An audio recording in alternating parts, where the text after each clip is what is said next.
A couple of people have asked us how we process rabbits to feed them to the dog. So we do that the same as we would process them when we make or produce meat for us, but we can be a little bit less careful when it goes to the dog. For example, all that hair up here doesn't really matter. Here I accidentally cut through the tendon and the meat came off a little bit. All of that is really not a problem if we butcher for the dog, because he doesn't mind getting a little bit of hair in his diet. It's fiber, one could argue, and so it doesn't really matter. And so we can be a little bit less careful. We obviously still want to make sure that we don't contaminate the meat, so we want to be careful not, here is poop on the back here. We want to be careful not to get this into the meat, obviously. We're going to be careful with the bladder. They have a full bladder, so we have to be extra careful. We didn't take away water or feed overnight. We usually never do, but we are more careful if we process them for our consumption. But otherwise, we just go through the regular motions here. Nothing crazy different. What do you get there? Those are the intestines that we're gonna feed to the dogman too, obviously. Specifically the liver, the stomach, the spleen, the kidneys we already put in the bowl.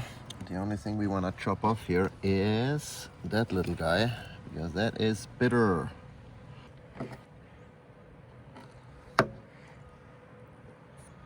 then the one thing we always check out, in this case we could leave it in because we're grinding likely everything up for the dog, but I always take out the heart and the lungs and make sure they look clean, because that's an indication of health. Same with the liver. So we're gonna check that out all the time. And into the cooler. All right, we're gonna set up the grinder so we can grind. We're gonna use ghee to lubricate that stuff here. Gonna check what the grinding plate is. All right, gonna use this medium grinding plate here. I actually have special lubricants for that, but I think it's all synthetic and I don't know. We'll just use that. All right, number one. Number two, you want to do the honors? Of what? Of cutting that? Uh-huh. So, the kid's favorite part. Mine. What I do is I open the hips. These are the hips, right? Yeah. I cut the belly flap, which Lucas, our son, said that he wants to have so this. we keep that? Yeah. And then we cut here. Nice. Belly flap.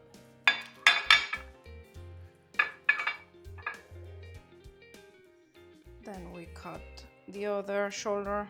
So I go where you can see the bone of the shoulder. And that's shoulder where blade, no? Shoulder blade. And I cut there. Then I go to the back legs and I do the same. You don't want to cut the bones if you appreciate a sharp blade, because it'll dull very quickly. Yeah, you see? If you get it right, that's how it goes. So here I go through to the ribs. Well, this guy has some muscles. I check for the last rib and that's where I cut. Some dogs, they just like to eat the whole thing. Ribeye is not a huge fan of big chunks. I think it's a texture thing for him, which is odd because in the wild he wouldn't get ground meat either. But maybe because he got used to it, I don't know. Okay. Some of us have sensitive ears.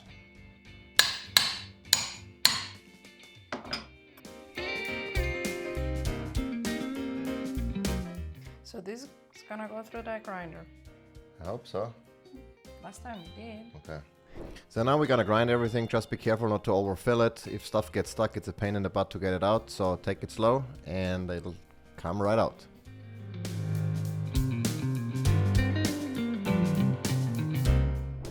All right, so that was 6 rabbits that we ground up. We're gonna now vacuum seal all of that in 6 pound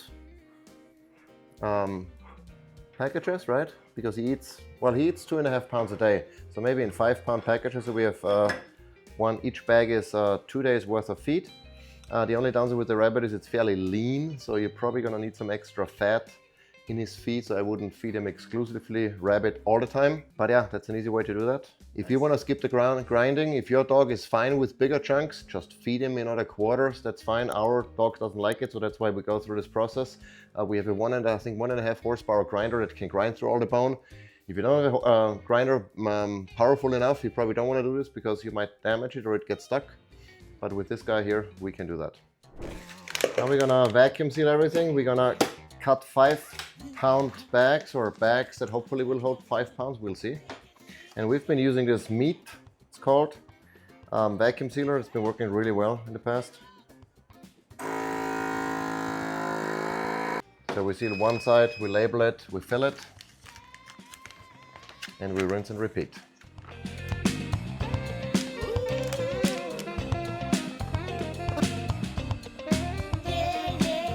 5 pounds.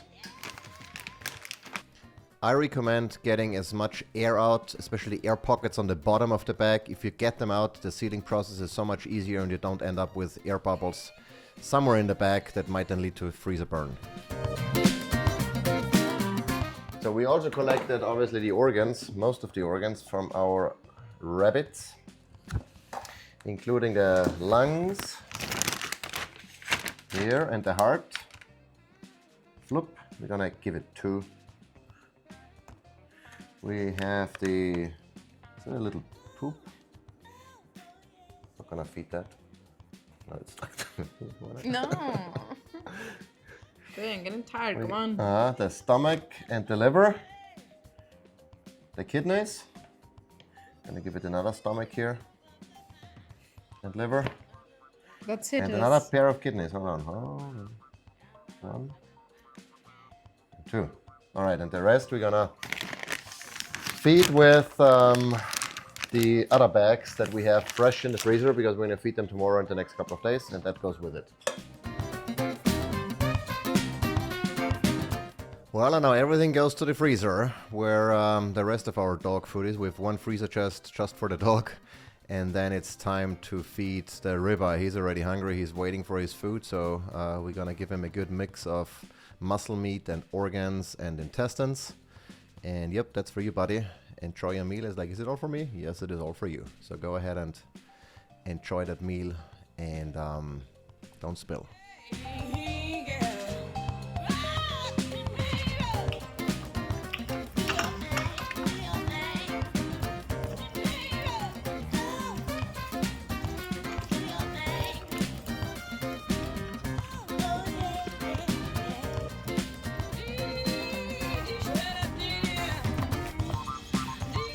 And that was it. It's only taken 2 days to do all that. We did a great job after 2 days of butchering rabbits for our dog. So if you like this video, give it a thumbs up and subscribe. See you next time. Ciao.